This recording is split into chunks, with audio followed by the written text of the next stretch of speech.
예레미야 32장 26절부터 44절까지 제가 읽습니다. 때에 여호와의 말씀이 예레미야에게 임하여 이르시되, 나는 여호와요 모든 육체의 하나님이라. 내게 능치 못한 일이 있겠느냐? 그러므로 나 여호와가 이같이 말하노라. 보라, 내가 이 성을 갈대아인의 손과 바벨론 왕 느부갓네살의 손에 붙일 것인즉 그가 취할 것이라.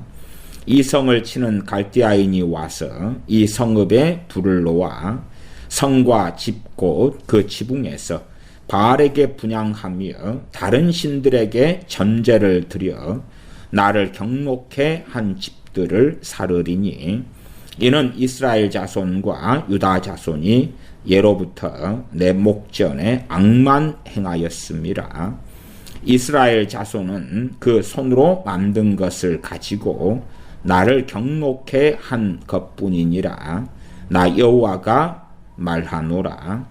이 성이 건설된 날부터 오늘까지 나의 노와 분을 격발함으로 내가 내 앞에서 그것을 옮기려 하노니, 이는 이스라엘 자손과 유다 자손이 모든 악을 행하여 내 노를 격동하였음이라.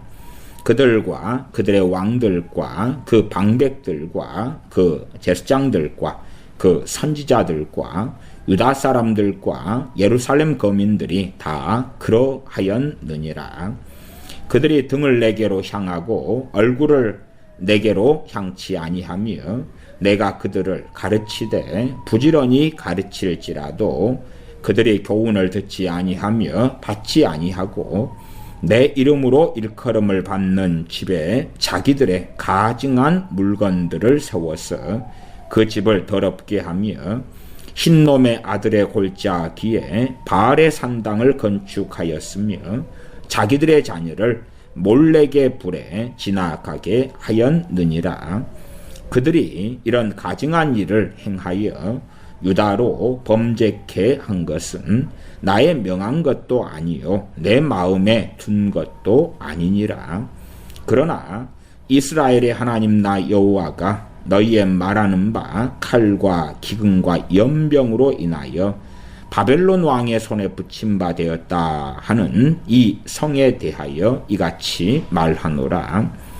보라, 내가 노와 분과 큰 분노로 그들을 쫓아보내었던 모든 지방에서 그들을 모아내어 이곳으로 다시 인도하여 안전히 거하게 할 것이라.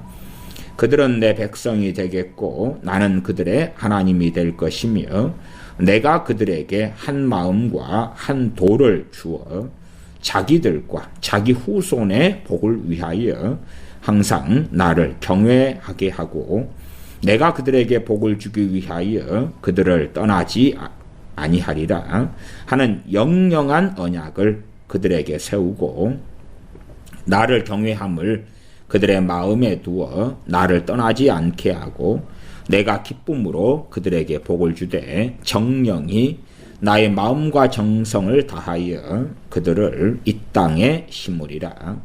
나 여호와가 이같이 말하노라. 내가 이 백성에게 이 큰 재앙을 내린 것 같이 허락한 모든 복을 그들에게 내리리라.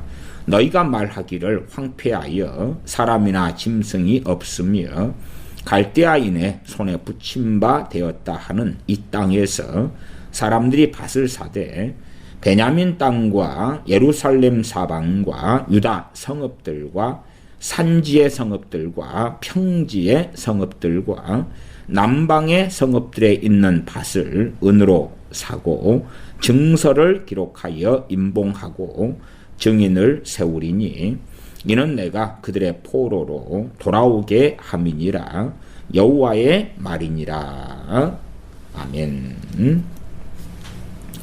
예레미야 32장의 말씀은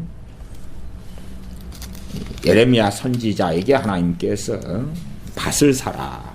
어떤 밭이냐 그러면 자신에게 물을 권리가 있는 자신의 숙부의 아들 하나멜 아나돗에 있는 베냐민 땅 아나돗에 있는 밭을 사라 하는 하나님의 말씀, 그 말씀이 나와 있는 그러한 본문이고, 그 전에 이제 하나님께서 그러한 것을 보여주셨고, 밭을 산 후에 선지자 예레미야는 하나님께 기도합니다. 기도하는 내용이 그 앞에가 있었죠.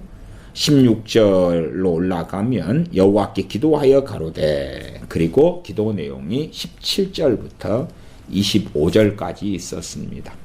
25절은 주 여호와여 주께서 내게 은으로 밭을 사며 증인을 세우라 하셨으나 이 성은 갈대아인의 손에 붙임 바 되었나이다. 그리고 17세겔을 주고 밭을 샀지요.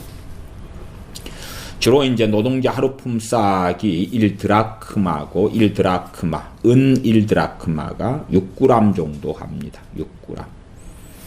그리고 이 2드라크마가 한 세겔이 되지요. 그래서 뭐 가치로서는 각 나라마다 시대마다 노동자 하루 품삯이 달라질 것입니다.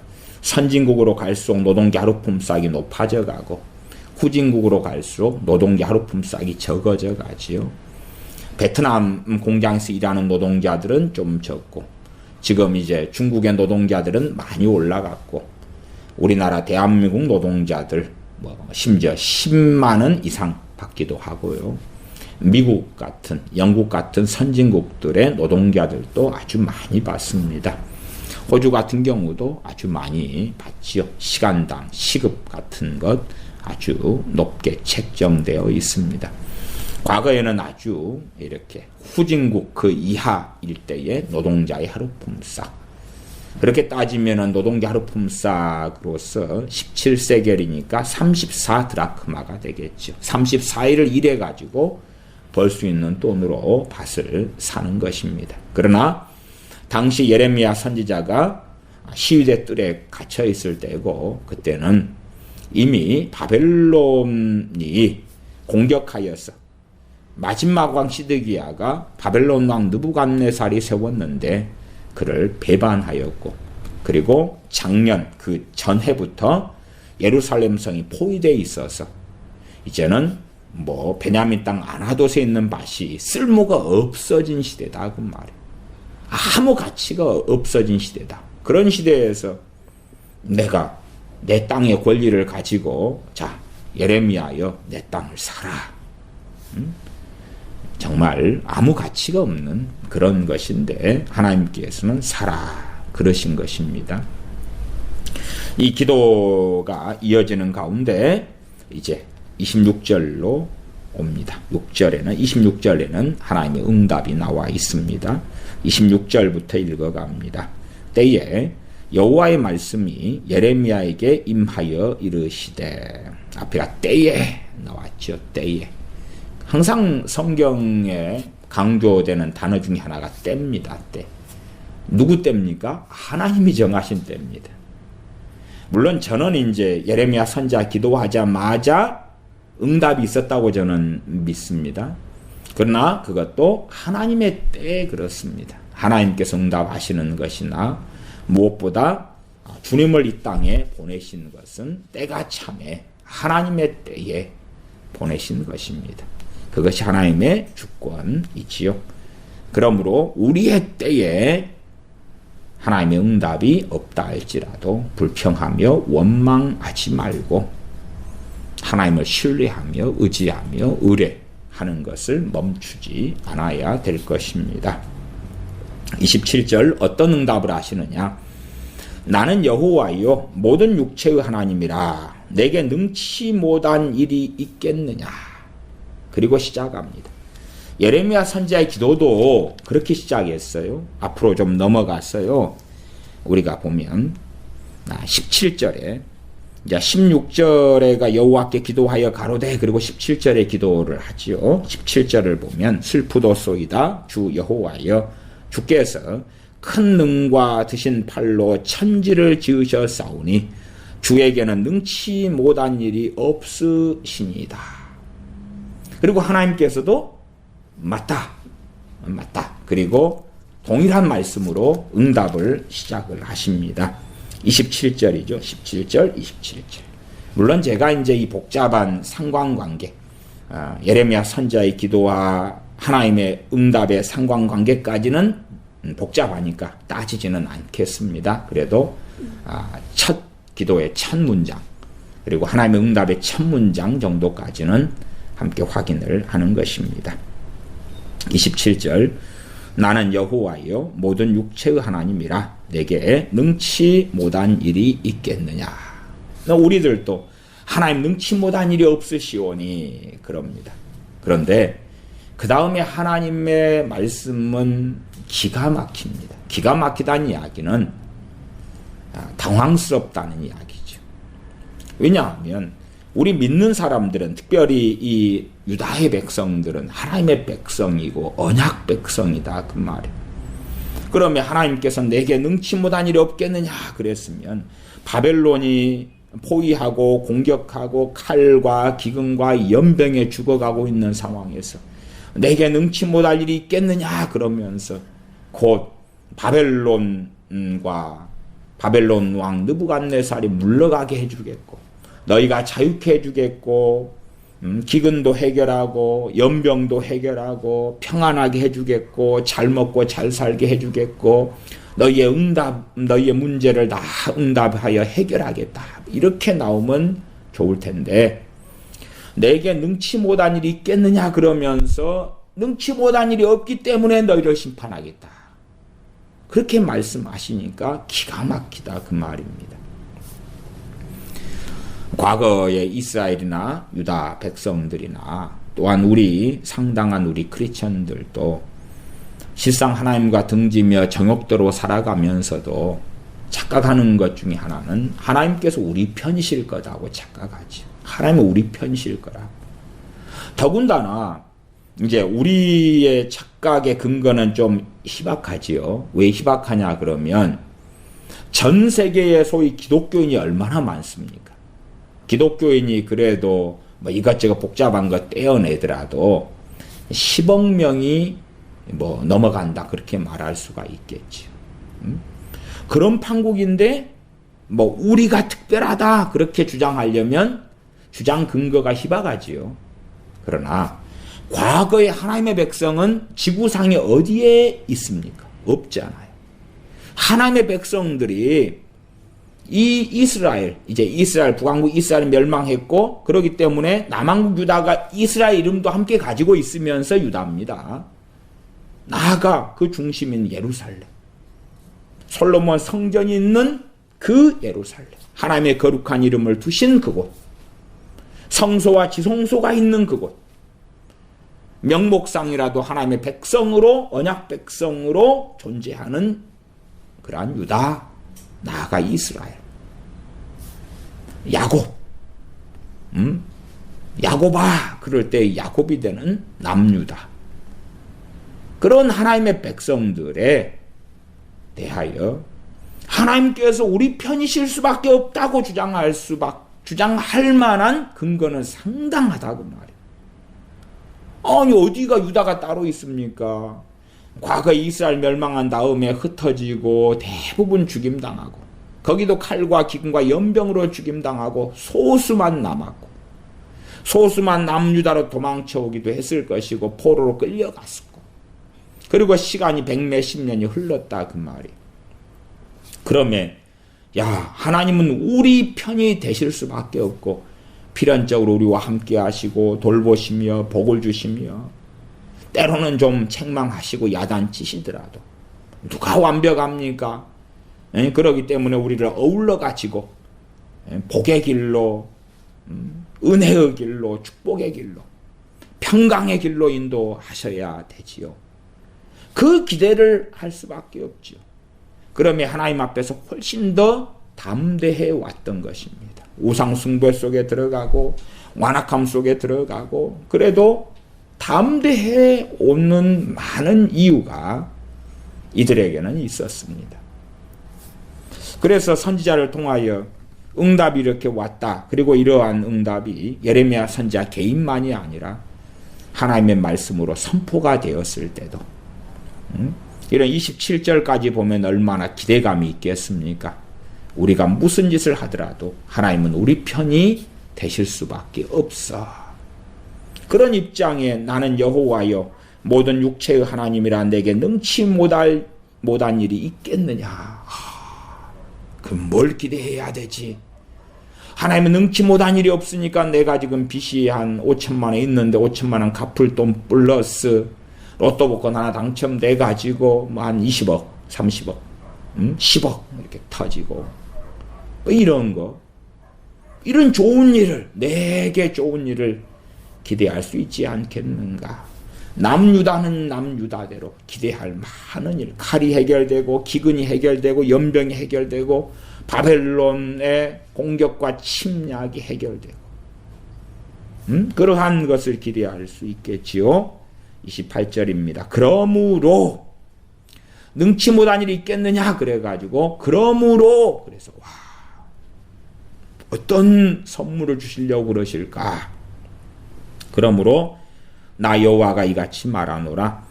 보라 내가 이 성을 갈대아인의 손과 바벨론 왕 느부갓네살의 손에 붙일 것인지 그가 취할 것이라. 능치 못할 일이 없으니까 느부갓네살의 손에 붙여버리겠다. 갈대아인의 손에 붙여버리겠다. 그 말이지. 생각해 보십시오. 많은 어리석은 중보 기도는요. 하나님을 기도를 하면서 움직이라는 것입니다. 하나님 움직이라는 거예요. 그렇게 생각하면 이 남유다 사람들은 기도할 때에 소위 자기 나라를 위해서 기도하겠지요. 그러면 어떻게 기도하겠습니까? 바벨론은 물리쳐 주십시오. 기도하지요. 뭐 하나님께서 그러한 기도에 조종을 당하신다면 그래 너희가 어느 날은 5,000명 기도하더니 그 다음 날은 세력을 확장해서 10,000명, 그 다음에 20,000명, 50,000명, 100,000명 나는 들어줄 수밖에 없구나. 너희가 더 많이 연합해서 중보기도하고 나라를 위해 기도하니까 내가 항복 시키는 대로 할게. 기도한 대로 할게. 그러한 망상들이 얼마나 많이 퍼져나갑니까?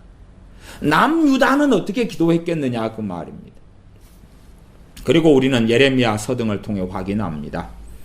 당시에 남유다에 나아가 예루살렘에 하나님의 사람들은 거의 없었다는 사실을.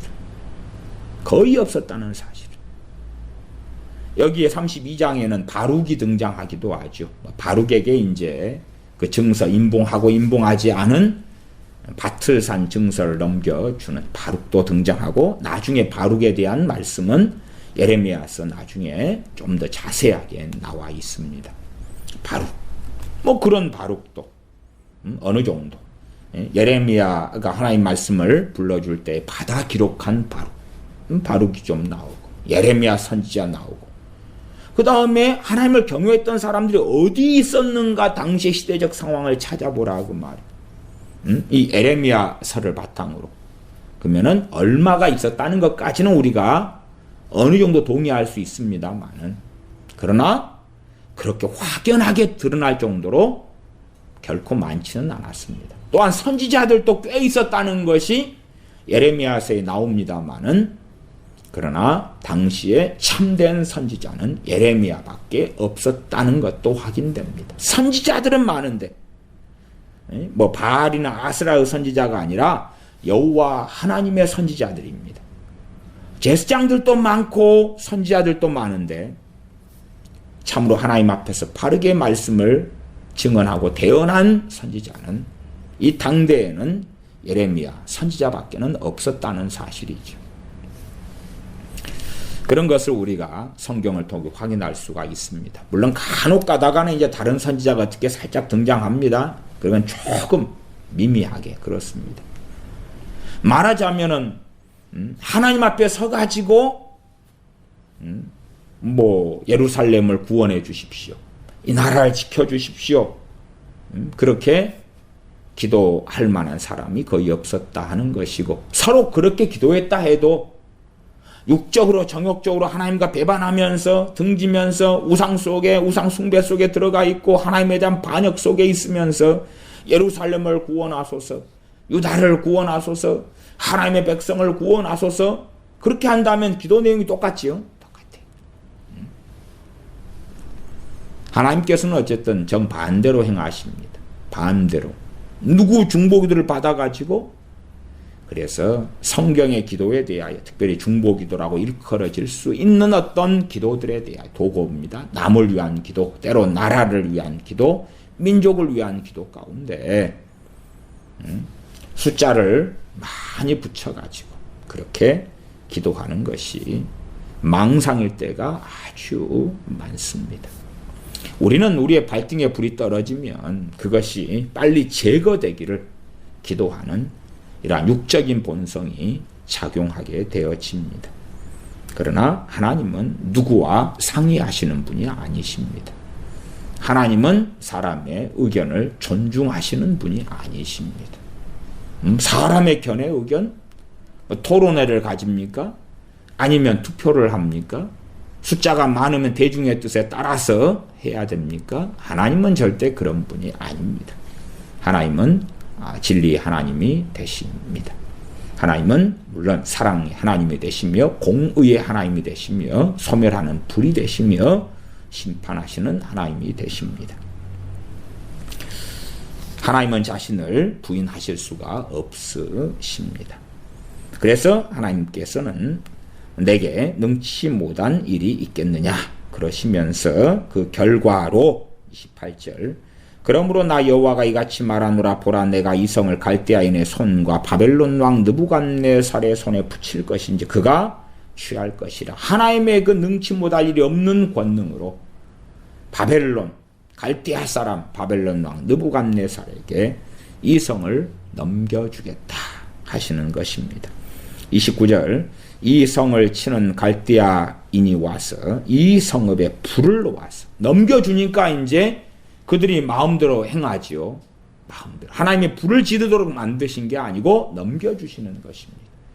그리고 넘김받아서 갈대아인들은 자신들의 포악함대로 예루살렘 성에 행하는 것입니다. 불을 놓아 성과 집곳 그 지붕에서 바알에게 분향하며 다른 신들에게 전제를 드려 나를 경록해 한 집들을 사르리니. 다 불질러버려서 다 태워버린다.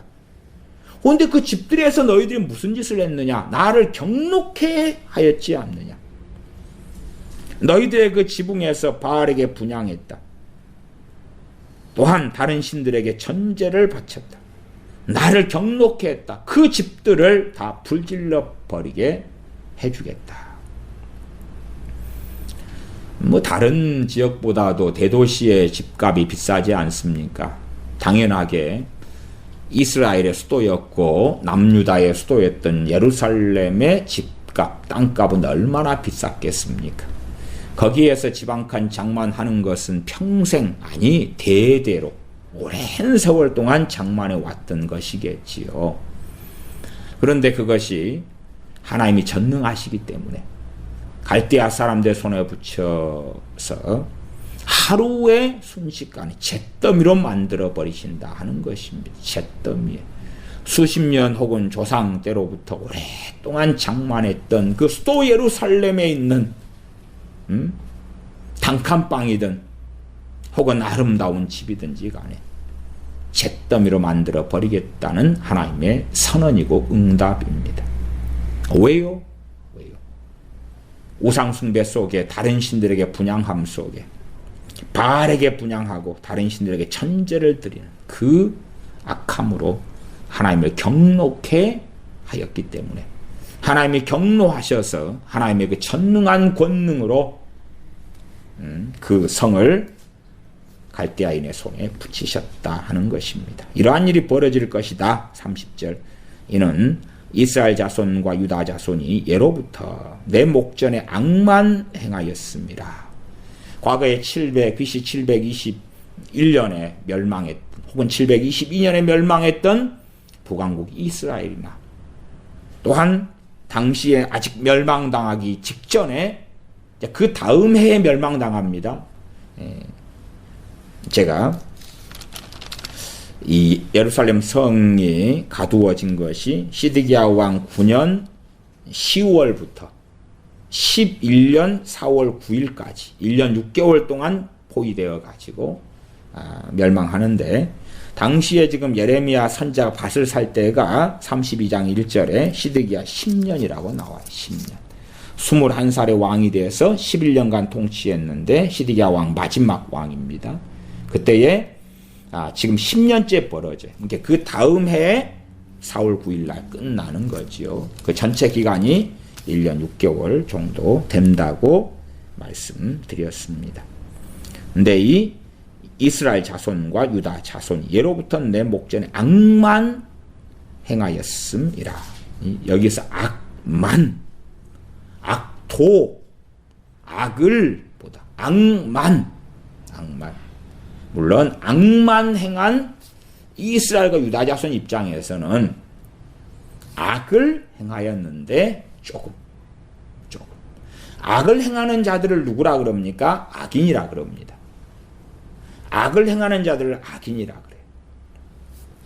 일상적인 단어의 개념에서도요, 죄보다 악을 훨씬 더 급수가 높게 치죠. 세상 법에서도요, 경범죄가 있고 중범죄가 있죠.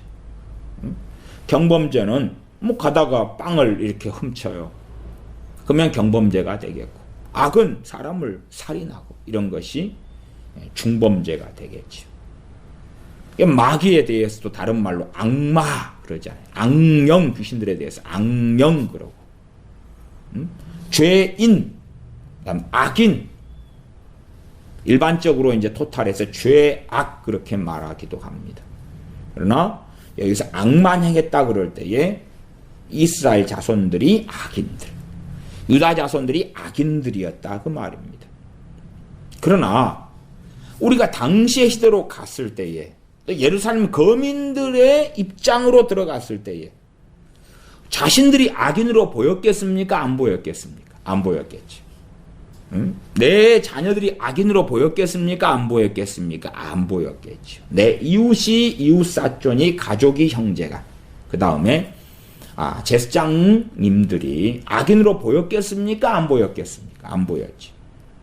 당시의 제사장들과 선지자들은 지금의 목회자의 자리에 있던 사람들입니다. 인도자, 그러나 소경된 인도자이고 악인된 인도자들이었는데, 그러나 당시에 누가 볼 때에 악인으로 보였겠는가 그 말입니다.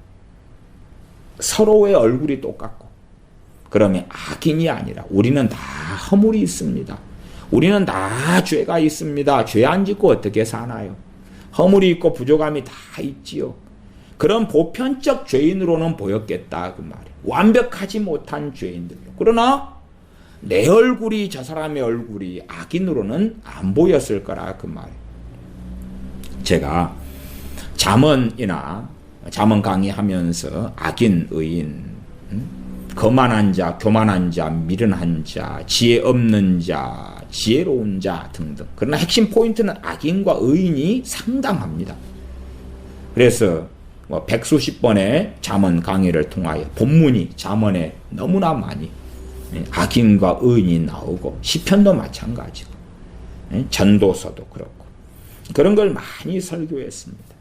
사실은 그렇지만은 그럼에도 불구하고 말씀보다는 자신의 양심의 기준이나 세상의 기준으로 볼 때에 악인이 악인으로 안 보이는 많은 경우들이 존재하겠죠. 많은 경우들이.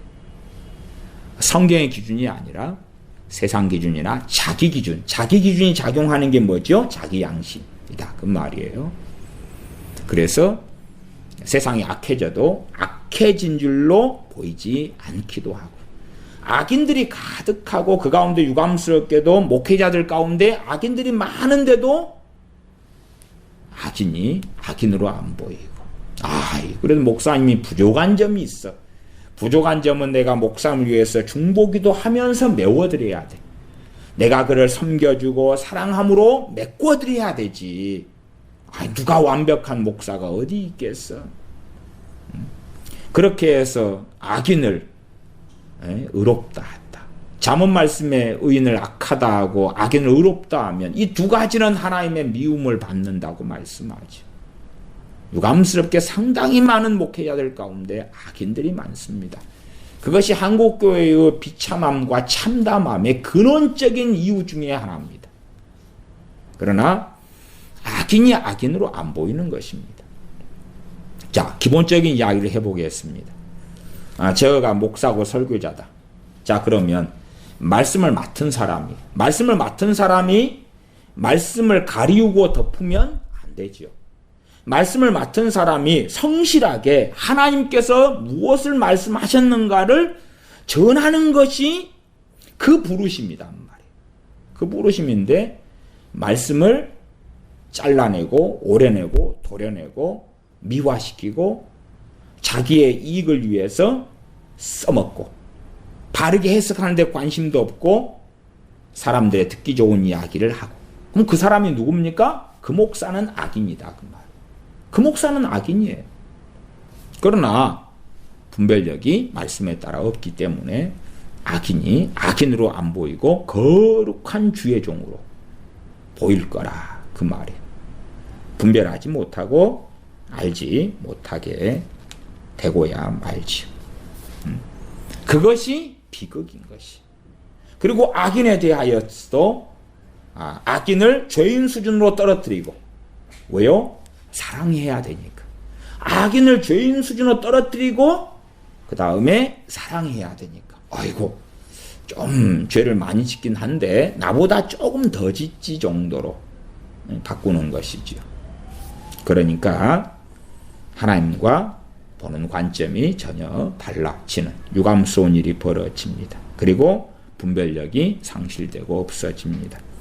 30절에 이는 이스라엘 자손과 유다 자손이 예로부터 내 목전에 악만 행하였습니다. 악만 행하는데 그것이 그렇게 보이지 않는 거예요. 악만 행한다고 보이지 않는 거예요. 최근에 신천지가 120억을 성금으로 기탁했다가 다 걔네들이 돌려 이제 반납했습니다. 너희들 돈 안 받겠다고. 대구에 100억을 기탁했을 때 대구에서 거절했고, 또 정부 쪽에 20억인가 어느 기관에 그랬을 때 반납했습니다. 그러니까 신천지 애들이 그러면 이 120억을 누구한테 주지? 그리고 찾아보겠다. 뭐 그런다는 이야기 있어요. 실제로 이제 신천지 애들이 서약서 쓰게 하고 돈을 얼마 내기로 쓰게 하고 뭐 이런 방식을 써서 돈을 막 버글버글 끌어들이는데, 실제로 일반 교회에서 예배당 건축한다 그리고 돈 뽑아내는 수법하고 별 차이 없습니다. 부흥사 부르고 강제로 현찰 현물 지금 돈 없으면 그러면 1년 혹은 3년에 상환하겠다. 그렇게 해서 교인들 빚쟁이로 만드는 그 수법은요, 그 악한 수법은 신천지나 우리 기성, 우리 교회들이나 또한 우리 목회자들이 하는 짓이 차이가 없어요. 차이가 없어요. 그러니까 우리가 하면 정상이고 신천지가 하면 막이다 그러는 거지. 우리가 해도 악은 악인 것이에요.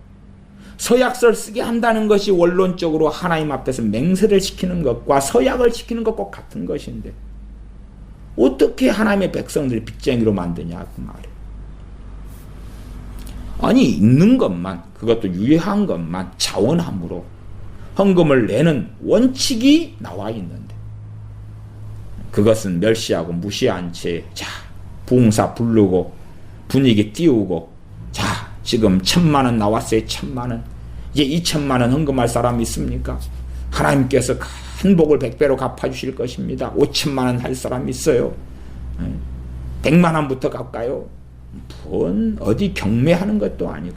어떤 목사는요, 자기가 기도해 주는 걸로 경매를 붙입니다. 내 중보기도 50명만 내가 해줍니다. 1년 동안 50명 해주는데 그러면 놀라운 복을 받습니다.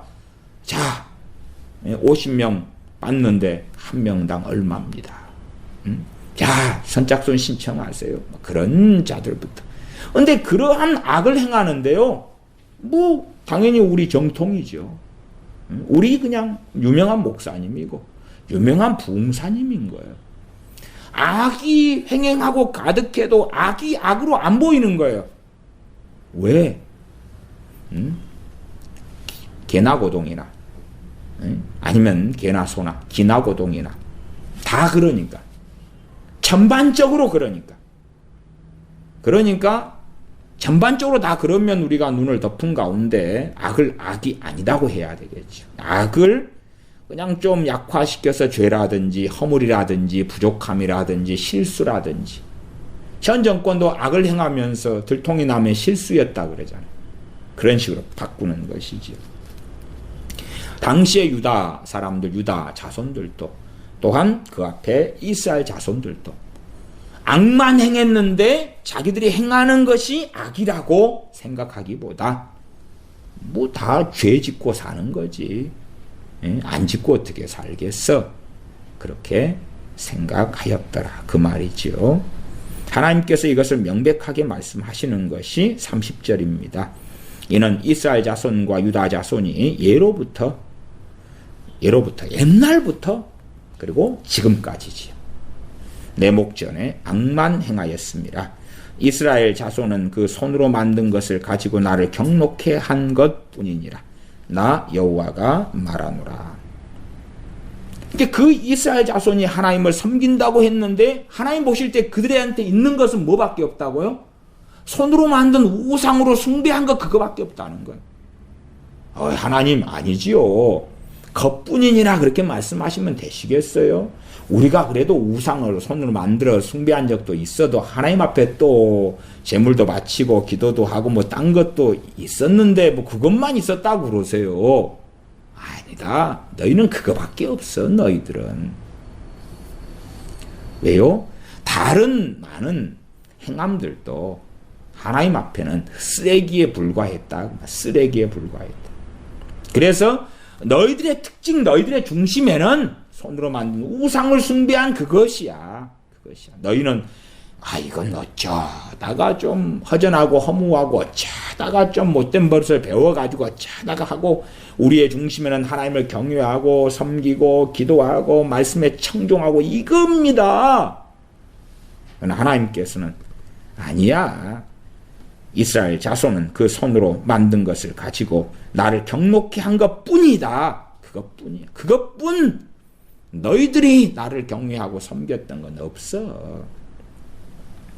나 여호와가 말하노라. 나 여호와가 말하노라. 이것은 이게 명확하다고 다시 확실하게 인을 치시는 하나님의 방식입니다.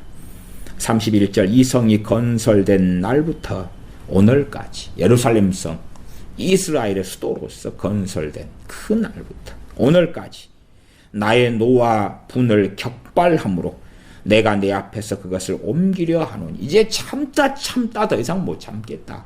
그 말이지. 못 참겠다. 그래서 그것을 옮기려 한다. 이 성을 옮기려 한다. 옮기는 방법은 그 안에 있는 것을 없앨 건 없애고 무너뜨릴 건 무너뜨리고 집들은 다 불태워버리고 성경 기물과 기구들을 옮기고 사람 옮기고 다 쓸어버리고. 이사 갈 때도 그렇습니다. 시골집 아주 그냥 안 좋은 시골집에 이사 갈 때는요, 쓸만한 건 몇 개 빼놓고는 다 이제 부숴버리고 없애버리고 그러기도 하지요. 그런 것처럼 그것을 옮긴다는 표현으로 하나님 말씀하십니다. 32절 이는 이스라엘 자손과 유다 자손이 모든 악을 행하여 내 노를 격동하였습니다. 반복하고 계시는 거지. 반복하고 계셔. 이렇게 하나님이 반복하셔도요, 우리는 듣기 싫은 이야기, 교장 선생님의 지루한 훈화처럼 생각하죠. 그러나 이것이 가장 중요한 포인트이기 때문에 다시 말씀하고 계시는 것입니다. 하나님의 노를 격동하였습니다. 어떤 악을 행했어요? 모든 악을 행하여. 이게 반복도 하시지만은 약간 다른 첨가되는 부분이 있어요.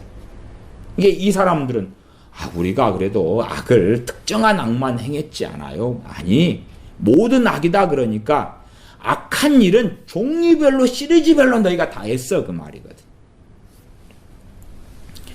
그들과 그들의 왕들과 그 방백들과 그 제사장들과 그 선지자들과 유다 사람들과 예루살렘 거민들이 다 그러하였느니라. 아이고, 왕을 잘못 만나가지고요, 왕 때문에 그렇지 우리는 하나님을 그래도 섬기려고 했습니다. 왕 때문에 환경이 안 좋아가지고요. 아니 너희 그래서 먼저 나온 것이 뭐냐 그러면 그들이 먼저 나와요. 그들이 왕이 먼저 나온 게 아니고 그들이 누굽니까? 그들은 이스라엘 자손과 유다 자손들입니다. 그들이 그렇게 먼저 나오고 그 다음에 나온 것이 그들의 왕들과 그렇게 나와요. 그들이 그렇게 먼저. 아이고 선지자님께서 똑바로 가르쳐주지 않으셔가지고요. 제수장님들도 타락해가지고 그러니까 우리가 어떻게 뭘 배웠겠어요? 그런 변명을 할 수 있는데 아니 너희들이 그 말이에요. 너희들이. 근데 이제 그들이라고 하는 것은 지금 예레미야 선지자에게 응답하고 계시는 것이니까 그들을 제3자로 여겨서 말씀하시는 거지요. 그러지 백성들에게 하나님이 지금 응답하시고 말씀하시는 게 아니라 예레미야 선지자의 기도에 예레미야 선지자에게 응답하고 계시니까 그들 그렇게 말씀하는 것입니다. 어떤 면에서 예레미야 선지자도 자신의 동족 백성, 하나님의 백성에 일어나는 참담한 비극에 대하여 말씀을 듣고 받고 증거하고 전하기 때문에 그래도 한편 마음에서는 설마 우리가 이제 간혹 시장에 가서 감자나 고구마 사오잖아요. 그러면 그 아래를 이렇게 들써보면 어쩔 때는 위에는 괜찮은 거 몇 개 얹어놓고 감자다 그러면 감자 밑에 상자로 가져왔다고 밑에가 썩은 게 곰팡이 낀 게 썩은 게 가득할 수도 있어요. 그러면 이제 끄집어내가지고 그래도 다 버리는 사람보다 또 그 가운데 먹을 수 있는 부분만 좀 잘라내는 사람도 있지요. 그러면 정말 다 그렇겠어. 제가 어떨 때 수박을 예전에 한 통 이렇게 잘못 사오면 수박이 이제 막 빨갛게 돼가지고 막 뭉그러져 있지요. 그러면 그걸 깨가지고 먹을 거 골라내다 보면 남는 게 없을 때도 있어. 야 이거 완전히 다 그러네. 예레미야 선지자도 그래도 하나님 말씀 이렇게 증거하고 살았는데 예레미야 선지자가 좀 회개하라고 그렇게 외쳐왔잖아요. 수십 년 동안. 그러면 하나님 응답에 그래도 너가 말씀을 증거한 것 때문에 500명, 1000명, 10,000명 정도는 돌아왔어. 이제는 다는 아니게 됐어. 일말의 기대감이 왜 없겠는가 그 말이야. 선지자가 만능이 아니기 때문에 사람들의 뱃속과 마음을 다 알 리가 없잖아요. 말씀을 그렇게 증거했을 때에 선지자는 인지하지 못했으나 회개하며 애통하며 하나님께 돌아온 사람들이 있었을 수 있을 거 아니에요. 그러니 일말의 기대감을 가질 수 있다고 말이에요. 그래도 엘리야 선지자 때로 한다면 바알에게 무릎 꿇지 않는 7,000인을 남겨두셨다. 그런 것처럼 일말의 기대감을 가질 수 있을 거다 그 말이에요. 그러나 하나님께서는 그 기대감에 대하여 아니다 말씀하시는 거예요. 아니다. 지금 남아있는 이 유다 거민들에 대하여 아니다 말씀하시는 것이 이것입니다. 더 구체적으로 계속 말씀하시는 것입니다. 32절 중간에 그들과 사람이 먼저 나옵니다. 누구 핑계대지 말아라. 대한민국 상황도요. 대한민국 국민들의 수준이 그들이 뽑는 대통령이고 뽑는 정권이기도 합니다. 그들의 수준에 따라서 국회의원을 뽑고요. 그들의 수준에 따라 대통령을 뽑는 것입니다. 그러면 누구를 원망하겠습니까? 더군다나 시스템이 자유민주주의 시스템이기 때문에 정상 정도라도 되려면 과반 이상이 넘어야 되는 것입니다. 국민의 절반 이상이 정신을 차리고 있어야지만이 자신들이 원하는 자유와 자신들이 원하는 자유민주주의 세계 속에서 자유와 시장경제를 누릴 수 있을 거다. 그 말이 최소한입니다. 최소한. 그러나 아무리 우리가 원한다 해도 자유민주주의는 결국은 과반 정치입니다. 과반수가 되지 않고 절반 이상이 안 되고 49%밖에 안 된다 그러면 전문 용어입니다. 나가리죠. 나가리. 49%밖에 안 된다 그러면 이것은 문제가 심각해지는 것일 수밖에 없겠습니다. 계속 읽으면 그들과 그들의 왕들과 32절 중간이었습니다. 그 방백들과 첫째 국민들, 백성들 너희들, 그 다음에 왕들, 대대로 왕들, 그리고 방백들, 권세를 가진 중요 요직에 있는 사람들, 관리들, 지도자들이지요. 그 제사장들과 그 선지자들과 유다 사람들과 예루살렘 거민들이 다 그러하였느니라. 다란 표현을 하나님이 사용하고 계십니다. 다 그러하였느니라. 33절. 그들이 등을 내게로 향하고, 등을 돌렸다. 하나님에 대하여 입으로는 하나님을 경외한다 하지만 마음은 내게서 멀도다. 실제로 등을 돌렸어요. 배반했다 그 말이죠. 그런데 우리는 하나님께 제사하고 있습니다. 기도하고 있습니다. 성전에 들락거리고 있습니다. 그러는 것이죠. 하나님께서는 너희가 그들이 내게 등을 돌렸다라고 말씀하고 계시는 것입니다. 선지자 예레미야에게 말씀하고 계시는 거예요. 야, 예레미야야, 너의 사역을 통해서 얼마가 내게 다시 엎드렸고 돌아왔다. 그게 아니라 예레미야 선지자에게 너가 전하였으나 그 열매가, 결과가 없다고 말씀하시는 것이기도 하지요. 그들이 등을 내게로 향하고 얼굴을 내게로 향치 아니하며 내가 그들을 가르치되 부지런히 가르칠지라도 그들이 교훈을 듣지 아니하며 받지 아니하고. 우리가 정욕 속에 들어가 있으면요, 하나님께서 부지런히 가르친다 그럴 때에 내 입장에서 생각하는, 내 입장에서 제가 몇 번 이야기했습니다. 어떤 이제 여자분이 결혼을 했어요. 결혼한 다음에 좀 살아보니까요, 남자를 너무 잘못 골랐거든요. 잘못 골라서 이제 이 여자분은 이제 안 믿는 분이기 때문에요. 여자분이 가장 원망했던 사람이 누구냐 그러면 친정엄마래요. 왜 친정엄마를 가장 원망했냐 그러면 자기가 선택한 이 남자가 심각한 문제와 결격상을 가지고 있는 남자라는 것을 정확히 인식한 사람이 친정엄마였기 때문에 그래요. 친정엄마가 말렸어요. 결혼을 말렸어요. 아주 결사적으로 때로 식음을 전폐하고 말렸답니다. 식음을, 밥도 안 먹고 머리에 띠를 두르고 누워서, 그리고 협박도 했대요. 너가 결혼하게 되면 부모 자식 간의 인연까지 끊자. 그렇게 했대. 그러나 이 딸은 아주 강경하게 이 남자와 결혼을 고집했고, 그리고 이제 그 싸움을 최소 몇 개월을 엄마가 싸우다가, 그래서 결혼식에도 안 간다 했다가 결국은 이제 포기하고 결혼식 날에 참여했대요. 참여해서 너가 선택한 결혼이니까 끝까지 반대는 못하겠다. 잘 살아라. 그랬대요. 그리고 좀 사니까 친정엄마 말이 다 맞았던 거예요. 그래서 어떻게 친정엄마를 원망했냐. 아니, 결혼을 처음부터 찬성한 술 몇 잔 사육감하고 마신 다음에 아빠는 헬레헬레 넘어갔고, 자기의 형제들도 다 넘어갔는데 친정엄마만 저 아니다. 그리고 원망의 대상이 첫째 자기가 선택한 자기인데, 그 다음에 처음부터 그냥 좋은 남자네 했던 자기 아버지도 아니고, 이 결혼 안 된다, 너가 불행하고 비극이다 말렸던 친정엄마를 원망하는 거. 원망의 이유도 아니 내가 말렸지 않느냐. 그러니까 내가 설득될 때까지 말렸어야 되죠. 엄마가 알았으니까 그것보다 더 심하게 말려서 나로 결국은 결혼을 못하게 만들 정도로 했어야 될 거 아니에요. 그러는 것입니다. 비슷한 이야기로요, 하나님께서 그들을 가리키되 부지런히 가리켰다. 그럴 때도 하나님, 내가 알아먹을 때까지 가르쳤어야 되죠. 알아먹을 때까지.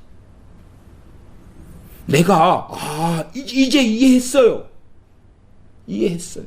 하나님은 전능하시니까 내가 못 알아먹으면 영화나 이런 게 나오잖아요. 자고 있을 때 머리에다 기계를 딱 씌워가지고 영어 단어를 쫙 암기를 시켜버리는 거예요. 그러면 오 자고 난 다음에 알아먹었다 깨달았다 보았노라. 하나님은 전능하시잖아요. 부지런히 하나님이 가르쳤으면 결과가 해피엔딩 해야 될 거 아니에요. 부지런히 하나님이 가르쳤다며 하나님이 거짓말이십니다. 그건 하나님 입장이죠. 부지런히 가르쳤으면 예를 들어서 내가 100점을 맞고 싶다. 수학 100점을 맞고 싶은데 내가 노력하지 않은 빵점이다. 하나님의 수학을 부지런히 가르쳤으면 내가 PC방만 가고 게임만 하고 자빠져 자고 드라마 연속극이나 보고 세상 가수들 따라서 콘서트나 돌아다니고 남자 여자 맨날 만나서 희시닥거리고 돌아다니고 그래도 부지런히 하나님이 뭐 수학이다 가르치셨다면 시험 볼 때 다 알아서 100점이 나와야 될 거 아닙니까? 그러니까 사람들은 이기적으로 자기중심이에요. 자기중심. 그러나 하나님은 진리로 말씀하시는 거예요. 그러니까 하나님께서 부지런히 가르치셨다 말씀할 때에 상당한 유대인들은 동의할 수 없습니다. 생각해 보십시오. 부지런히 가르쳤다면 지금 선지자들과 예레미야 선지자의 충돌도 예레미야서에 자주 등장합니다. 그러면 예레미야 선지자 일은 한 명의 하나님의 사람이 증거하는 게 아니라 선지자들이 예를 들어 50명 있다 그러면 이상한 사람 한둘 놔두고 48~9명이 정말 하나님의 통로가 돼가지고 바른 진리를 전하는 걸 수십 년을 혹은 알아먹도록 수백 년도 해줘야 될 거 아니에요. 그러나 잘못된 걸 전하는 선지자들이 예레미야 선지자 등을 제외하고는 거의 다인데 하나님이 부지런히 가르친 게 아니구만요. 그런 논리의 완악함과 악함을 가지는 사람들도 많다 그 말. 물론 이 말씀에 따라서 이제 자신의 인생을 돌아볼 때에 혹은 이 말씀을 던져버리고 인생을 돌아볼 때 하나님이 나를 사랑하시면 그러면 하나님이 또한 전능하시기 때문에 수단과 방법을 가리지 말고 나를 잘 먹고 잘 살고 믿음이 좋고 성공하고 무조건 천국 가고 변화된 삶을 살고 내 멋대로 살면서도 변화된 삶 기쁘게 변화되고 세상 정욕을 추구하면서도 또 성령 충만하고 거룩한 사람이 되고 이렇게 만들어 놨어야 될 거 아닙니까? 그렇게 생각하는 사람들도 깊이 들어가면 종종 크리스천들 가운데 있더라. 하나님 말씀 명백합니다. 내가 그들을 가리키되 부지런히 가리킬지라도 그들이 교훈을 듣지 아니하며 받지 아니하고 34절 내 이름으로 일컬음을 받는 집에 자기들의 가증한 물건들을 세워서 심지어 어디에요? 예배당에 마리아 십자가 유명하지요. 십자가 위에다가 로마 카톨릭처럼 마리아 M자로 천을 얹어놓는 거.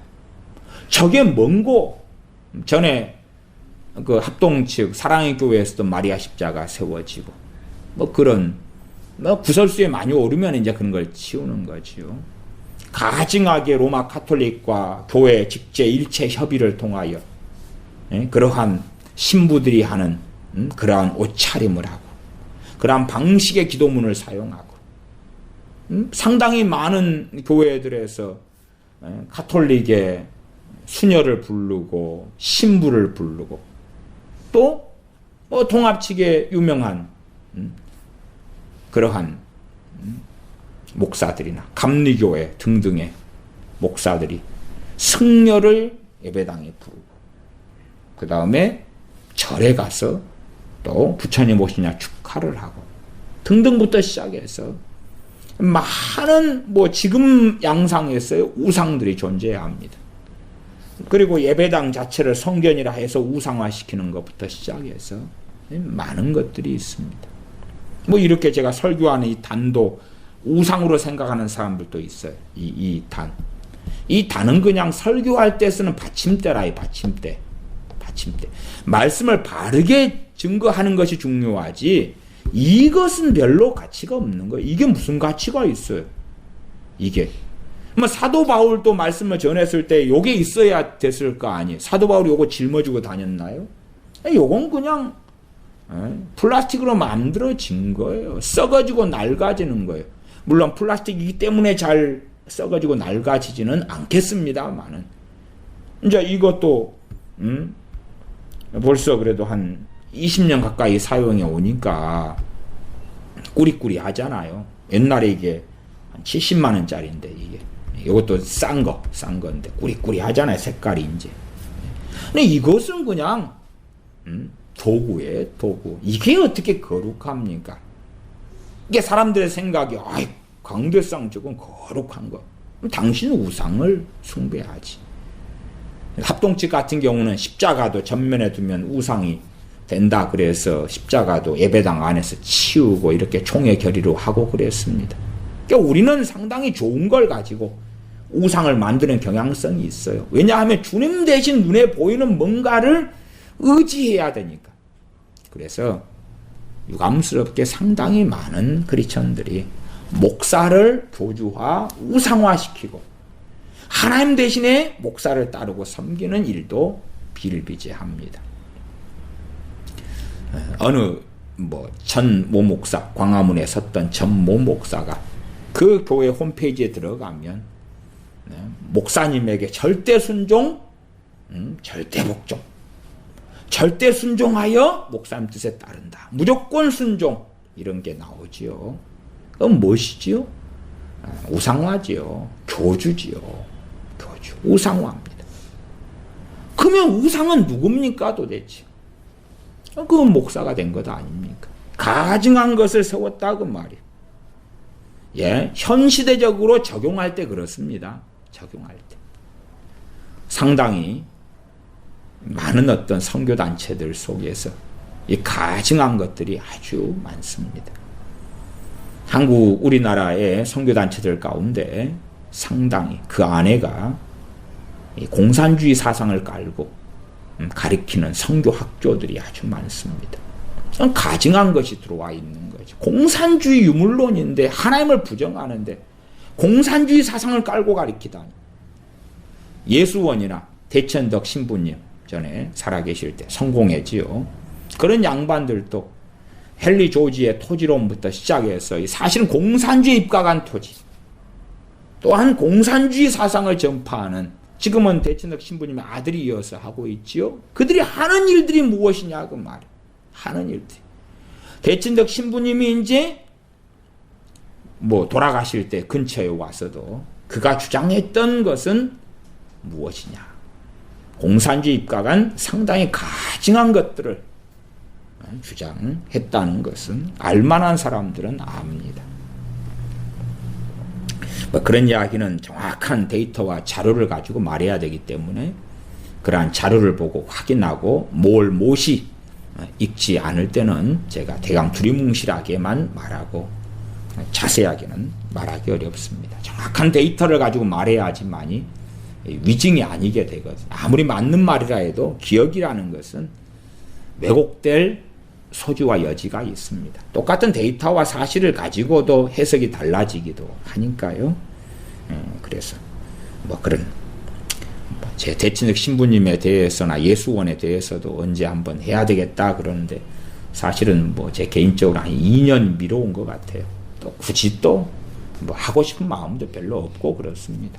그런 영향력이 대한민국 안에서 굉장히 미쳐왔죠. 어지간한 유명한 목사들과 예수원, 대천덕 이런 분들과의 커넥션이 없는 사람이 어디 얼마나 있겠습니까? 공동체 운동의 가장 핵심 중에 하나죠. 예수원, 그다음 김진홍 목사님의 둘의 마을 공동체 이런 정말 공동체 운동, 공동체 그럴 때에 공산주의, 사회주의 사상과 얼마나 긴밀하게 연관되어 있는가 하는 이면도 들다 보아야 됩니다. 가증한 것이죠. 34절 내 이름으로 일컬음을 받는 집에 자기들의 가증한 물건들을 세워서 우리 크리스천들이 로마 카톨릭 마리아 우상을 세워가지고 그 앞에 기도하고 그 로마 카톨릭 천주교와 손을 잡을 때부터 가증함 속에 그대로 들어가는 거죠.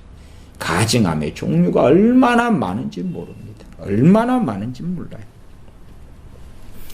전에 어느 그 유명한 목사에 대해서 했더니 그쪽 측에서 고발이 들어왔더라고. 유튜브 영상인데요. 그래서 유튜브 영상 지웠습니다. 고발이 들어왔어. 왜 얼마나 그가 가증한 삶을 살아왔는지를 이야기해도 세상 그런 방식에 의존해서 하니까 더 말할 필요 자체가 없겠죠. 계속 읽으면 35절입니다. 흰놈의 아들의 골짜기에 바알의 신당을 건축하였으며 자기들의 자녀를 몰렉의 불에 지나가게 하였느니라.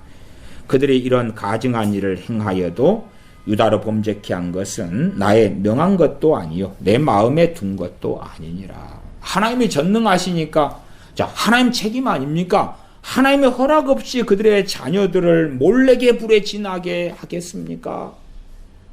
정말로 그런 자들은 악한 자들이지. 자기들의 자유의지로 자기들의 선택으로 하나님이 허락하셨기 때문에 가능하지요. 하나님이 허락하셨으니까 내 집이 부도가 났잖아요. 내가 병에 걸렸잖아요. 정말로 악한 것입니다. 악한 것입니다. 그래서 하나님께 책임을 전가하는 그러한 책임을 전가하기 때문에 하는 결론이 뭐지요? 원망이죠. 원망. 원망은 하나님께 책임을 떠넘겨서 하는 것입니다. 하나님이 막으실 수 있었잖아요. 하나님이 왜 안 막았습니까? 아니, 하나님께서 간혹 막아주시죠. 어떤 사람들요? 하나님을 경외하고 하나님과 동행하는 사람들이지. 하나님을 배신하고 등을 돌리고 있는데 가증한 일 속에 들어가는데 하나님께서 뭘 막아주셔야 되는데, 하나님께서 이러한 가증한 일들을 행한 것이 하나님께서 명한 것도 아니고 내 마음에 둔 것도 아니다고 말씀해. 내가 명한 것도 아니다는 하나님의 말씀은 내가 명령을 안 했는데 왜 어기고 했느냐는 책망이죠. 또한 하나님께서 명하신 것은 왜 하지 않고 명하지 않은 것은 왜 하고, 하지 말라고 금한 것도 왜 하고, 그런데 어떻게 나를 원망하느냐 하는 거지.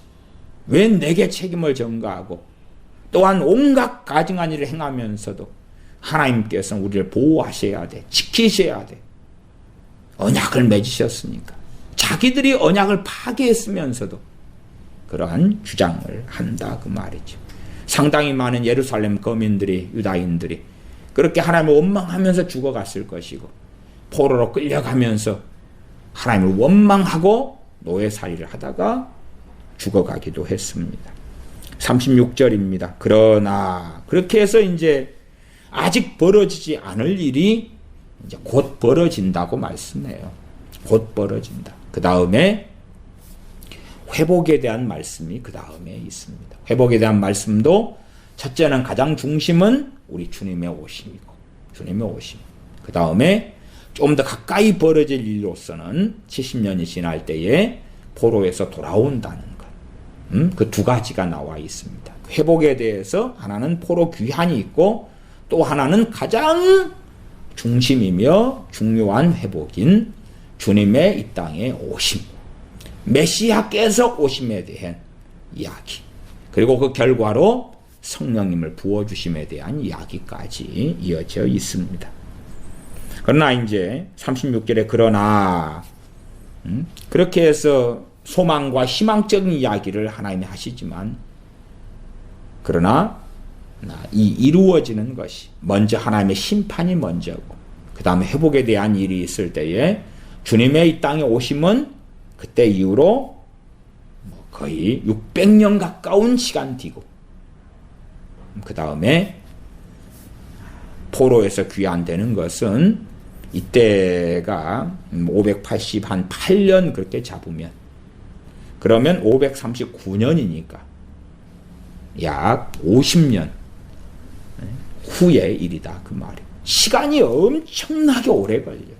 그리고 그 다음 해, 내년, 이들의 입장에서 내년에는 예루살렘이 멸망당하고 유다가 멸망당하는 것이 기다리는 것입니다.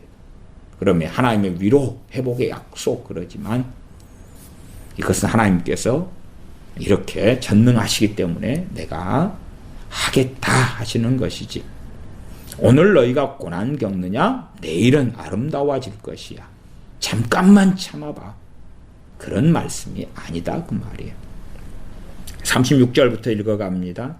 그러나 이스라엘의 하나님 나 여호와가 너희에 말하는 바 칼과 기근과 연병으로 인하여 바벨론 왕의 손에 붙임바되었다 하는 이 성에 대하여 이같이 말하노라. 칼과 기근과 연병은 하나님이 주신 건데 이들은 우리가 칼과 기근과 연병이 아니었다면 바벨론하고 한번 해볼 만할 거 아니야. 전쟁을 하려면 먹을 것이 있어야 되잖아요. 근데 그 전부터 하나님이 기근을 주셨기 때문에 이건 뭐 먹을 게 있어야지 힘을 내가지고 군사훈련도 하고 그 다음 물자가 있어야 되잖아요. 그 다음에 물자가 많으면 수출도 해가지고 외국 군대 용병도 끌고 오고 기근이 있으니까 탈탈 털어가지고도 먹을 것도 없고 창을 들었는데 배가 고파서 싸울 기력도 없고 군사들이 있었는데 연병으로 죽어나가고 또한 어떤 말하자면 내 자식이 연병으로 집에서 죽어가고 있는데 내가 전쟁을 치를 어떤 마음이 생기겠냐 그 말이야. 아니면 연병으로 내가 군인인데 내 아내와 자식들이 다 죽었는데 내가 왜 지켜야 되냐 그 말이야. 내가 왜 싸워야 되냐 그럼 나도 죽고 싶은데. 그래서 이들은 이 예루살렘이나 유다 백성들은 칼과 기근과 연병 때문에 몰락해가지고 이렇게 약하게 됐으니까 바벨론 왕이 공격해오고 군대를 이끌고 올 때에 방비도 못하고 싸움도 못하고 망하게 생겼다. 아니 자기들의 죄로 인하여 칼과 기근과 연병으로 하나님 치신 건데 그 생각은 안 하는 거지. 말하자면 여기에서는 하나님이 우리를 치셨다 그러면 자기들의 죄를 돌이킬 수밖에 없으니까. 칼과 기근과 연병은 환경적 현상, 자연적 현상, 어쩌다가 우연처럼 일어난 것, 하나님하고 연관 없이. 그래야지만이 자기들은 의로워지고 깨끗해지고 고상해질 거 아니에요. 그래서 하나님을 부인합니다. 하나님 관련성을 없애야 되는 것이니까. 자연 발생적이나 환경적이나 환경을 탓하는 것이죠. 칼과 기근과 연병으로 인하여 이게 원인이다 그 말. 그래서 바벨론 왕의 손에 붙임바 되었다 하는 이 성 예루살렘 성에 대하여 이같이 말하노라. 37절 보라 내가 노와 분과 큰 분노로 그들을 쫓아보내었던 모든 지방에서 그들을 모아내어 이곳으로 다시 인도하여 안전히 거하게 할 것이라. 돌아오게 하겠다는 것이 돌아오게 하겠다. 포로 귀환 돌아오게 하겠다. 돌아오게 하겠다는 것은 크게 두 가지가 있습니다. 두 가지. 하나는 무엇입니까? 하나는 가까이에는 포로 귀환입니다. AD 539년에 고레스 왕의 칙령을 통한 다시금 자신의 땅, 하나님의 약속의 땅으로 돌아오는 귀환이고 나아가 더 본질적으로는 주님을 통하여 아버지께 돌아오는 것입니다. 주님을 통하여 아버지께 돌아오는 것입니다. 사도행전 2장에 오순절에 성령 강림하실 때도 각처에 흩어져 있는 디아스포라 유대인들이 하나님께 예배하고 제사하려고 예루살렘에 왔다가 복음을 전해 듣지 않습니까? 그리고 형제들아 우리가 어찌 알고 그때에 복음을 전해 듣고 3,000명이 돌아오고 또 때로 나중에는 5,000명도 돌아오고 그렇게 하는 놀라운 역사가 벌어집니다. 순서는 그때가 5,000명이 먼저 돌아왔나요? 네, 이런 것이 간혹 숫자가 헷갈려가지고요. 네, 3,000명이 먼저 맞습니다. 사도행전 2장 41절이네요. 간혹 이렇게 헷갈려. 3,000명이 그때 돌아오고. 그러니까 하나님께 돌아왔을 때, 그럴 때에 그들 흩어져 있다가 안 돌아오고 오랫동안 살아요. 이 시간으로 BC 587년이다. 이런 시간으로, 혹은 586년. 이 시간으로 한다 그러면 그 당시 오순절의 성령 강림이 주로 AD 28년 이렇게 봅니다. 그러면 그때까지의 어떤 한 600년 가까운 시간들. 그동안에 이제 다른 나라에서 대를 이어서 살고 있다고 말이에요. 그러면 본질적으로 돌아오는 것은 우리 주 예수 그리스도를 통하여 돌아와요. 그러나 당연하게 모든 유대인이 돌아오지 않지요. 그러면 사도 바울과 바나바가 복음을 증거할 때도 결국은 이제 우리가 유대인 너희에게가 아니라 이방인에게로 가리라고 선언할 수밖에 없었던 일이 있고, 복음을 증거할 때 가는 곳마다 누가 공격하고 방해합니까? 유대인들이 그랬죠. 할례당 유대인들이 그렇습니다. 그러면 우리는 신약 성경 등을 통하여 이러한 성취가 어떻게 이루어졌는가 하는 것을 이미 알고 있습니다. 37절에 보면 그들을 모아내어 이곳으로 다시 인도하여 안전히 거하게 할 것이라. 이 말씀에 대하여 유대인들, 이스라엘 사람들 또한 심각하게 극단적인 유대주의에 들어간 사람들은 전 세계에 흩어져 있는 유대인들을 싹 모아가지고 팔레스틴에 안전하게 거하게 될 것이라고 주장하기도 해요.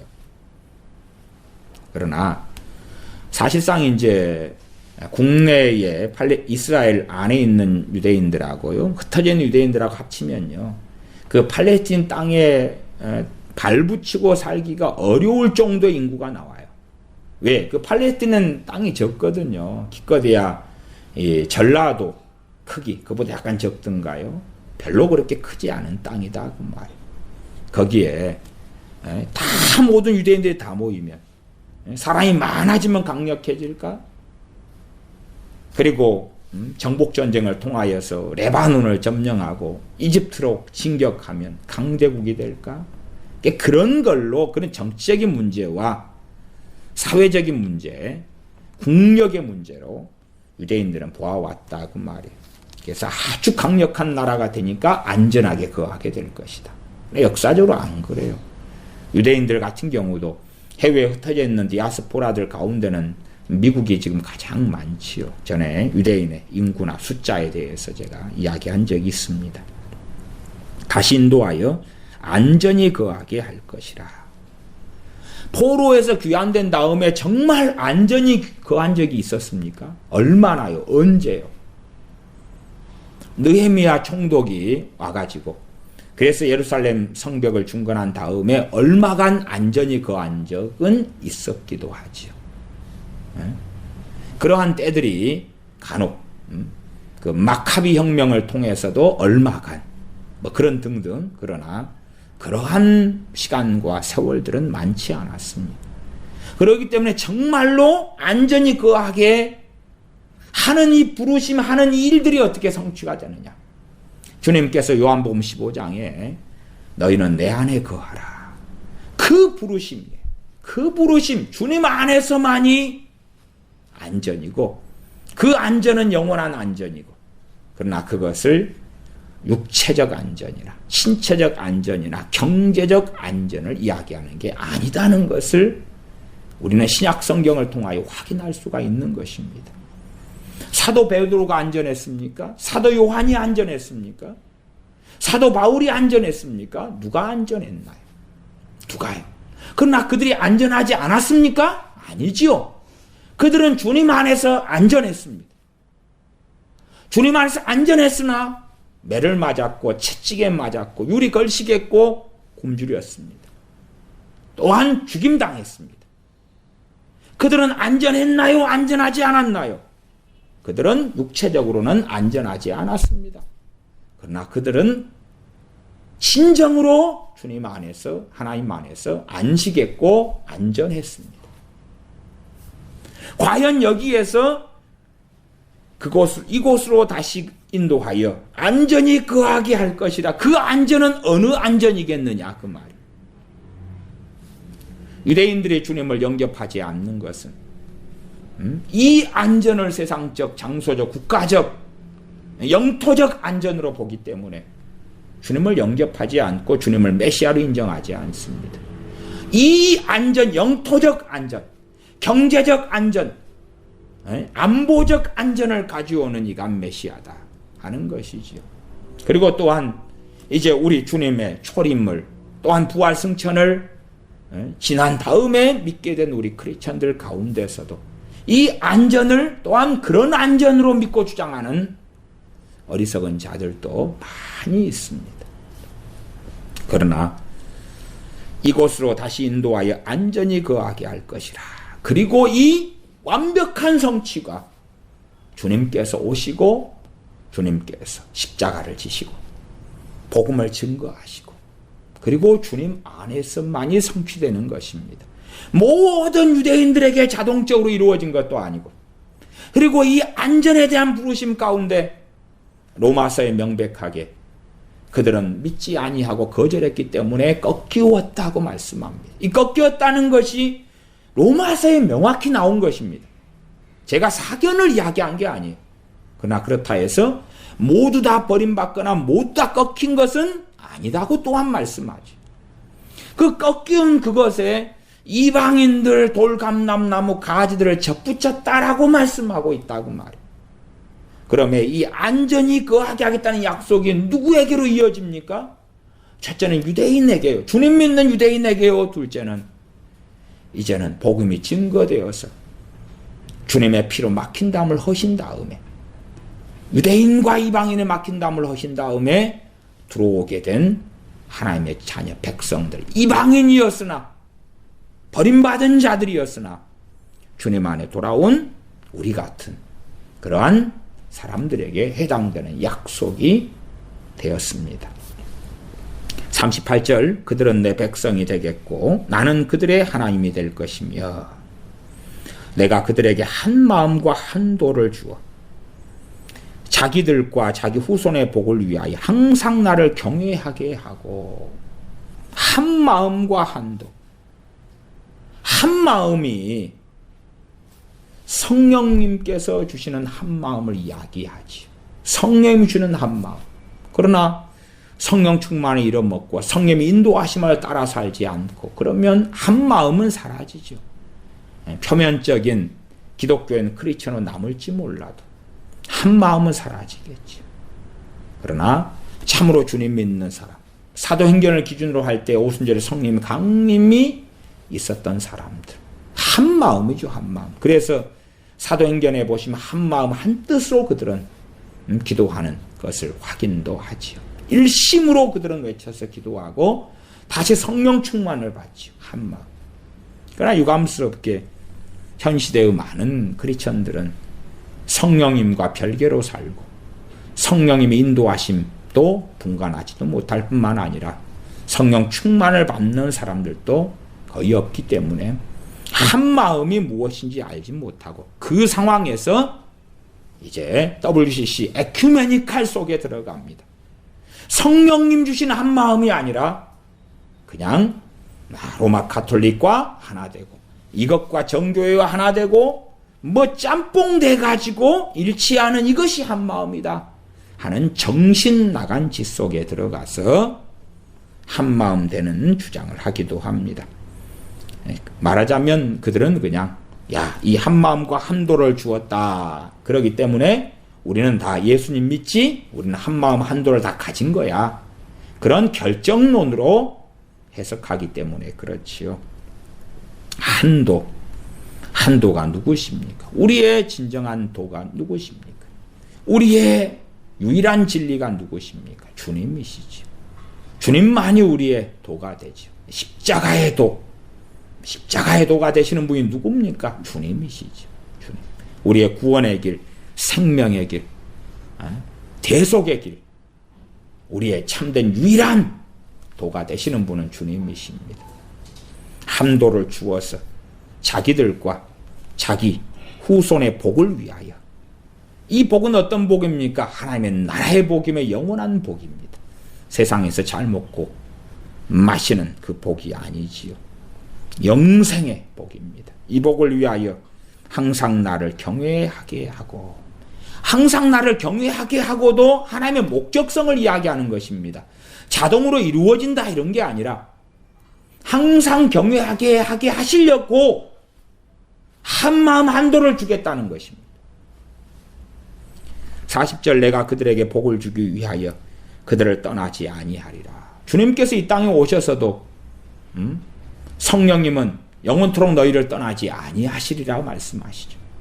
그러나 그것이 내가 주님을 배반하고 뭐 불상한테 달려간다든지 이슬람한테 간다든지 신천지로 간다든지 JMS 정명석으로 간다든지 아니면 주님을 부정하고 부인한다든지 내 정욕과 내 영광을 위하여 살아가는 종교인이 된다든지 그래도 성령님께서 영원토록 안 떠나실 것이다. 주의 영이 안 떠날 것이다가 아니지요. 그렇기 때문에 성령님을 소멸치 말라 그러시는 거죠.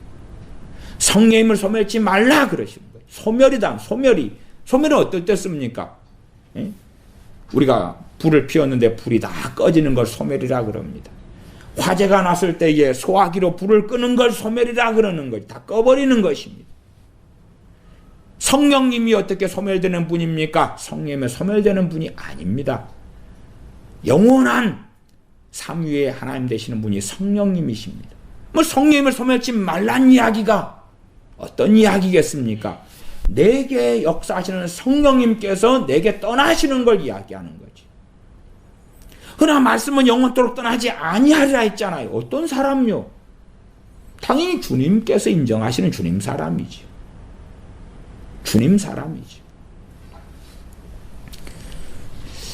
40절 내가 그들에게 복을 주기 위하여 그들을 떠나지 아니하리라 하는 영영한 언약을 그들에게 세우고 영영한 언약, 새 언약과 연결되지요.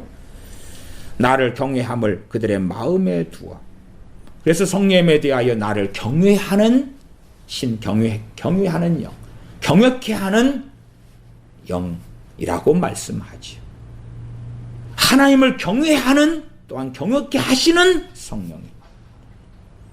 그 성령님을 부음받았으니 나를 경외함을 그들의 마음에 두어. 그렇지 내가 하나님을 경외하지 않고 싶어도 경외케 만들어버리신다 그런 이야기가 아닙니다. 성령님께서 우리에게 계속하여 거하실 수 있도록 우리가 해야 될 몫이 있다는 것입니다. 그렇기 때문에 에베소서 5장 18절에 성령 충만을 받으라고 우리에게 명령하고 있는 것입니다.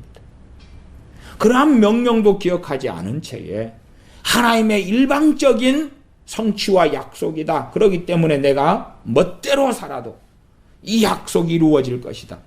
그것이 신사도들이 주장하는 것처럼 대붕의 때에 그렇게 될 것이다. 망상이죠. 망상도 말도 안 되는 기가 막힌 헛된 망상이지. 그게 아닙니다. 그것은 우리가 이 사건들을 어디에서 봅니까? 사도행전에서 보지. 사마리아 성의 전도자 빌립이 복음을 증거했을 때에 마술사 시몬에게서 벌어지는 상황을 통해서도 이 진리의 말씀을 확인할 수 있는 것입니다. 또한 사도행전에 갔을 때 에베소 교회에 믿는 자 12명을 만났을 때에 사도 바울이 그들에게 안수하고 성령이 임하시는 그 사건들을 통해서도 확인할 수 있는 것입니다. 그러나 사도 요한 등을 통해서 요한 1, 2, 3서에 전해졌을 때에 또한 유다서에 전해졌을 때에 교회의 모습이 어떠한가? 디도서를 통해서 그레데 섬의 상황과 모습이 어떠한가? 그것을 통해서도 우리가 다 확인할 수 있는 것입니다. 고린도 교회 성령님을 받은 은사가 충만한 고린도 교회의 상황이 어떻게 되었었는가도 확인할 수가 있는 것입니다. 41절 내가 기쁨으로 그들에게 복을 주되 정령이 나의 마음과 정신을 다하여 그들을 이 땅에 심으리라. 이 땅이 어느 땅입니까? 이 땅이 팔레스틴요? 이 땅이 어느 땅입니까? 저는 이 땅을 그래서 하나님의 나라로 해석합니다. 하나님의 나라. 성경에 나오는 땅이 단지 지역적, 국가적, 영토적 땅이겠는가? 주님께서 씨 뿌리는 비유를 통해서 땅이 무엇인가, 씨가 무엇인가, 그런 것들도 명확하게 많이 말씀하셨습니다. 42절 나 여호와가 이같이 말하노라. 내가 이 백성에게 이 큰 재앙을 내린 것 같이 허락한 모든 복을 그들에겐 내리리라. 허락한 모든 복을 그들에겐 내리리라. 그래서 성경에도 우리에게 신령한 하나님 안에 신령한 모든 복을 주셨다. 에베소서 1장 3절입니다. 제가 읽어보면 찬송하리로다. 하나님 곧 우리 주 예수 그리스도의 아버지께서 그리스도 안에서 하늘에 속한 모든 신령한 복을 우리에게 복주시되 나왔지. 하늘에 속한 모든 신령한 복을 우리에게 복주시되. 에베소 1장 3절이에요. 그렇게 연결되잖아요. 그렇게 연결돼. 다시 예레미야 32장으로 돌아옵니다. 32장 41절. 내가 기쁨으로 그들에게 복을 주되 정령히 나의 마음과 정신을 다하여 그들의 이 땅에 심고 42절. 나 여호와가 이같이 말하노라. 내가 이 백성에게 이 큰 장을 내린 것 같이 허락한 모든 복을 그들에게 내리리라. 이게 주 안에서라고 에베소서에는 정확하게 언급되지요. 그래서 이런 것을 이제 극단적인 사람들은 물질의 복, 영토적 복, 국가적 복 이렇게 해석을 이끌어 가기도 했지요. 신약 성경을 정확하게 본 다음에 그 신약 성경의 말씀을 가지고 성취된 후에 그 다음에 구약 성경을 확인하는 것이 지혜로운 사람이 걷는 길입니다. 43절. 너희가 말하기를 황폐하여 사람이나 짐승이 없으며 갈대아인의 손에 붙임 바 되었다 하는 이 땅에서 사람들이 밭을 사되 그런 일이 벌어질 것이다. 우리 주님께서 이 땅에 오셨을 때도 그렇게 했지요. 비록 로마의 식민지에 들어갔기도 했고 또한 지역적으로 헤롯 왕이나 그 후손들의 헤롯 등등이 이제 왕 노릇하고 했습니다만은 그때도 이렇게 사고 팔고 또한 기본적으로는 BC 539년에 고레스 때의 칙령을 통하여 포로 귀환된 다음에 부분적이거나 또한 위험 속에서라도 이렇게 사고 팔고 했지요.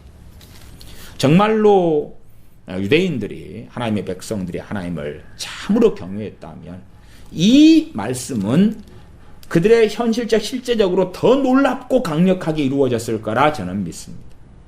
심지어 위한 약속들도 본질적으로 우리 주 예수 그리스도를 통하여 이루어지는 약속이고 말씀이지만 그럼에도 참으로 회개하고 돌이키며 하나님을 경외했다면 팔레스틴 땅 안에서도 그들은 충족하게 누릴 수 있는 영토적 약속도 되었을 거라고 저는 믿습니다.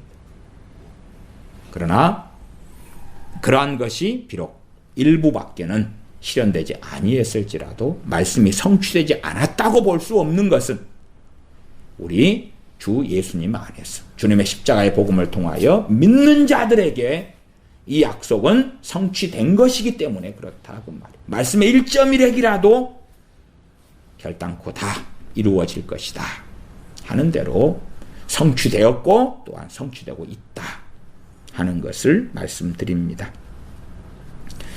사람들이 이 땅에서 사람들이 밭을 사되 마지막 44절 베냐민 땅과 예루살렘 사방과 유다 성읍들과 산지의 성읍들과 평지의 성읍들과 남방의 성읍들에 있는 밭을 은으로 사고 증서를 기록하여 임봉하고 증인을 세우리니 이는 내가 그들의 포로로 돌아오게 함이니라 여호와의 말이니라.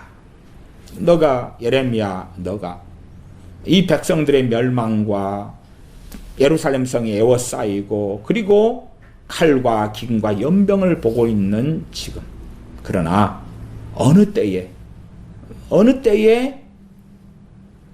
이제 내가 돌아오게 하고 그리고 밭을 은으로 주고 사고 평안한 시대처럼 베냐민 땅 예루살렘 사방 유다 성읍들 산지의 성읍들 평지의 성읍들 남방의 성읍들 거기에 있는 밭을 은으로 주고 사고 증서를 기록하고 임봉하고 증인을 세우고 어떨 때요? 평안할 때가 가능하죠. 농사 짓는 땅 등을 평안할 때 거래하고 사고 파고 할 수 있지요.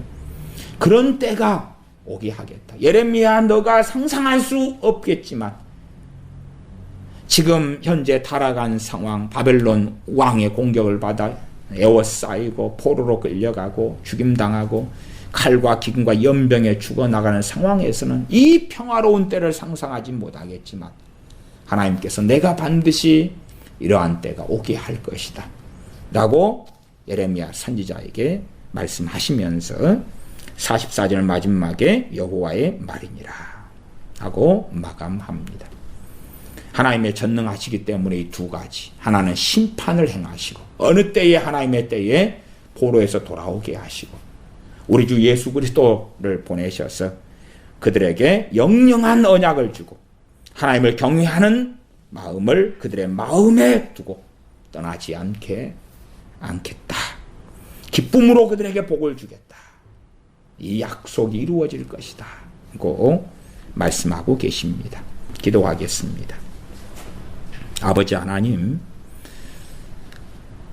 영광의 주님의 복음을 우리가 확인합니다.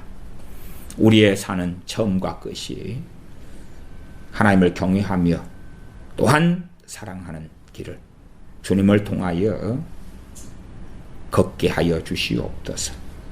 우리 주 예수 그리스도의 영광의 복음에서 떠나지 않게 하시며 주님의 십자가를 붙들고 사는 것을 멈추지 않게 하여 주시옵소서.